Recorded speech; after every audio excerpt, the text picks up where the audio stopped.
আসসালামু আলাইকুম সবার সাথে। আজকে আমি তাশরিবা তাওসিফ। পপ অফ কালারের 11 বছর পার হলো।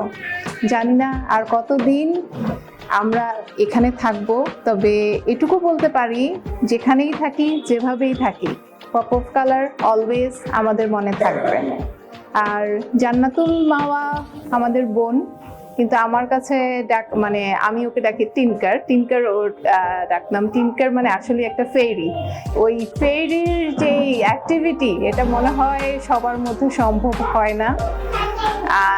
ওকে দেখে আমরা যাতে ইন্সপায়ার্ড হয়ে ওর মতো একটু হলেও শিখতে পারি, একটু হলেও গড়ে উঠতে পারি, এটার একটা বড় জায়গা পপ অফ কালার। এটা হচ্ছে আমাদের একটা সেকেন্ড হোম, আমাদের ফ্যামিলি। আমরা সবাই এখানেই থাকবো, ভালো থাকবো, সবাই ভালো থাকবেন। ধন্যবাদ।